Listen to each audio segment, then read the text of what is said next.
I have been using the Nikon D750 for the past 3 years, and I have loved every minute of it. It's an amazing camera, and it does most of what I needed to do. And I told myself, if I ever need to upgrade, the things I would look for would be basically everything the Nikon D750 would have, plus 4K, and with great video autofocus. I feel like Nikon heard my prayers because when they released their new mirrorless line with the Nikon Z6, it was everything I could have ever wanted, and then some. After using the Nikon Z6 for the past 2 months for daily vlogging, photo shoots, and this video, I have come up with 5 reasons why I really love the Nikon Z6 and why I think you should consider it if you're looking for a camera.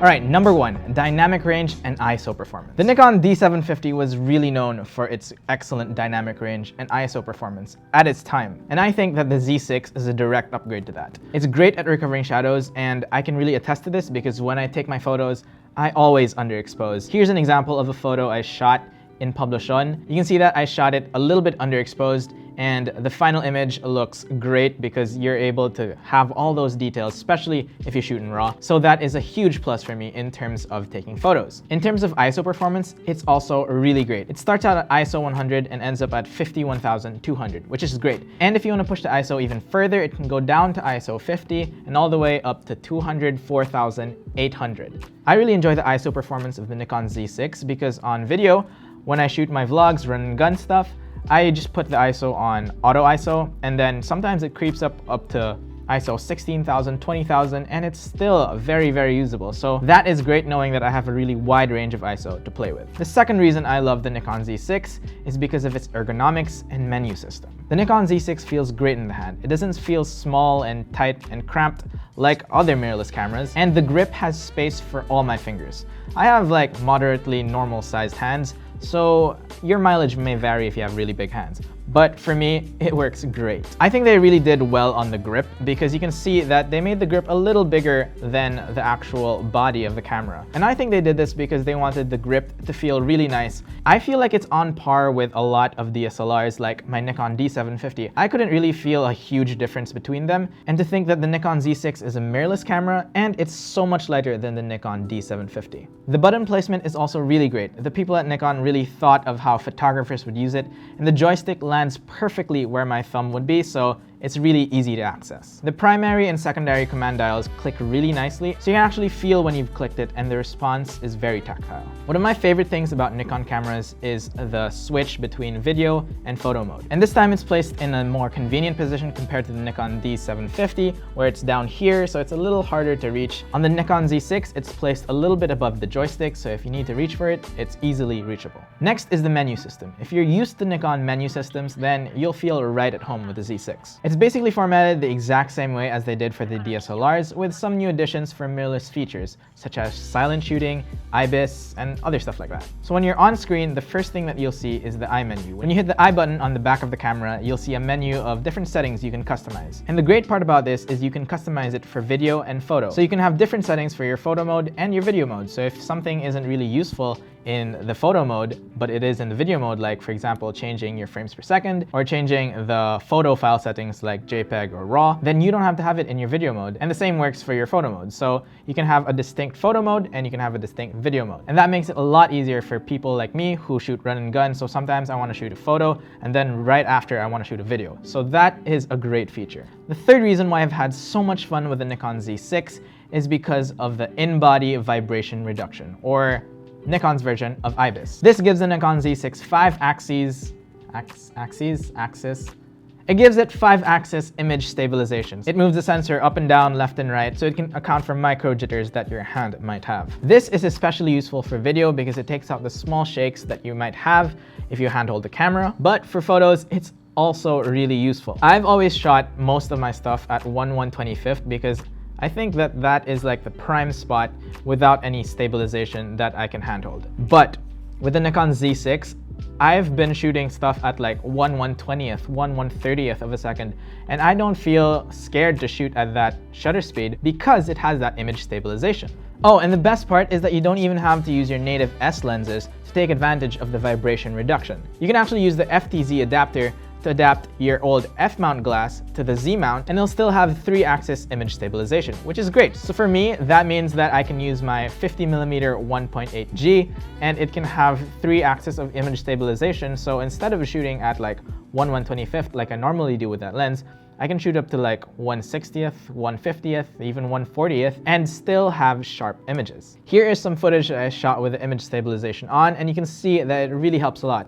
I used my 50mm 1.8G here, so that doesn't normally have vibration reduction, but because of the Z6, it has 3-axis, and the footage looks a lot more stable.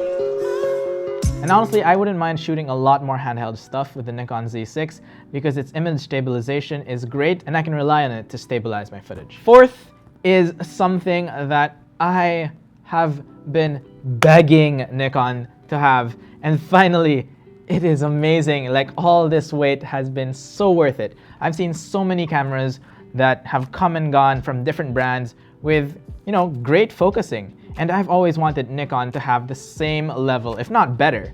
And finally, it has come. It has come. AFF has saved my soul. I've always been a fan of shooting live view on my DSLR. And well, to be honest, DSLRs don't have the best live view focusing because it uses a different kind of mechanism, which I will not get into. But yeah, it's not really that good. But moving to mirrorless basically means that you're always in live view, and the focus would be tuned for this live view mode because it's mirrorless. So focusing and focus tracking is such a blessing. In photo mode, the focusing is great. It can track faces really well, and it doesn't really have to hunt a lot. And it works basically as well as a DSLR would in its normal focusing mode. But the difference comes in video. For video, the autofocus tracking is amazing. It's everything I've ever wanted. It has probably one of the best focus tracking for video, and I have used a lot of different camera systems. There's this mode called AFF, which is full-time autofocus. And actually right now I'm using AFF to track my face. But if I do this, if I put this in front of you, and then back to my face, it's amazing. Here are some other clips that I've shot just to show you guys how well the autofocus works, even with the FTZ adapter, which is quite amazing.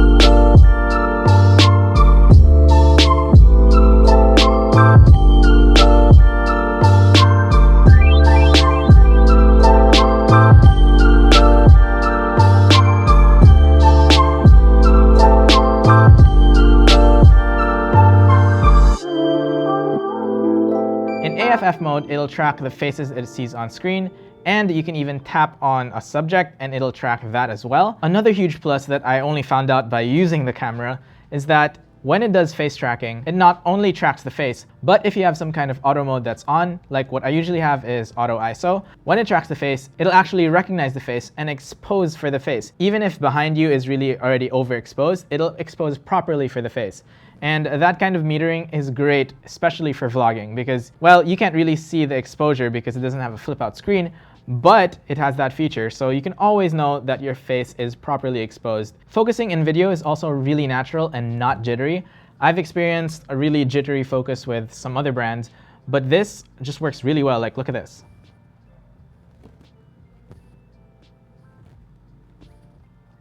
This is honestly just so fun. I could do this all day. Just like switching back and forth. Oh, this is so fun. I'm so amused by this. The fifth reason the Nikon Z6 is an amazing choice for most videographers out there today is that it has 4K. But unlike a lot of other cameras, which I will not name in this video, its 4K is actually full frame 4K.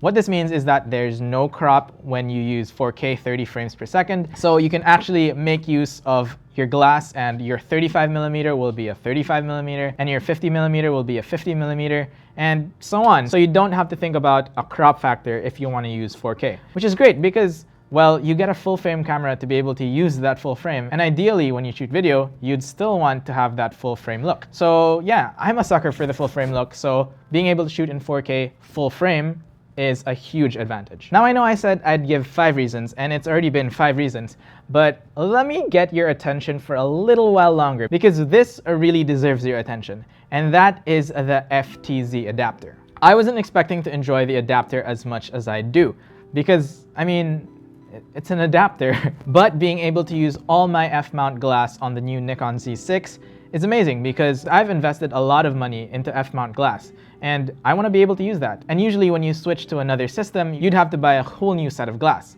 But not with the Nikon Z6 because of the FTZ adapter. It's just magical. Honestly, it turns your normal f-mount glass, which is made for DSLRs, into something that feels like it's made for mirrorless cameras. Like take for example my Nikon 50mm 1.8G.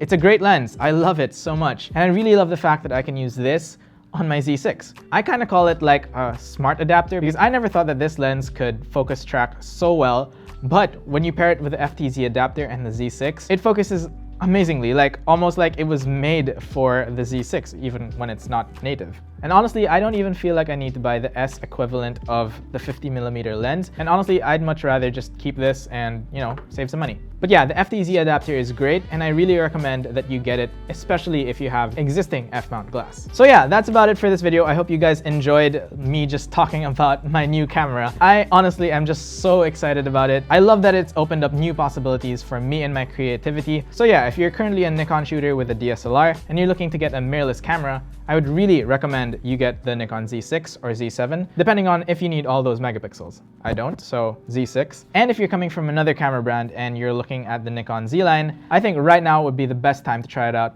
with the Nikon Z6 or Nikon Z7. So yeah, I hope you guys enjoyed this video. Look at this really nice lighting. I'm very proud of it. I'll see you guys next time.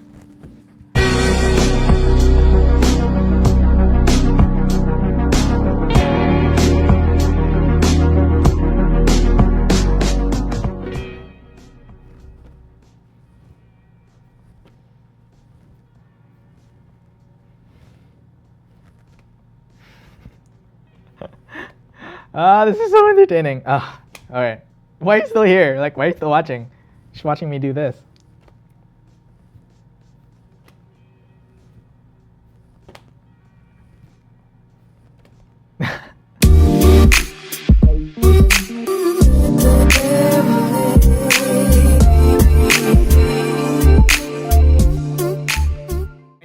S lens for the Nikon Z line here, and we can test it out.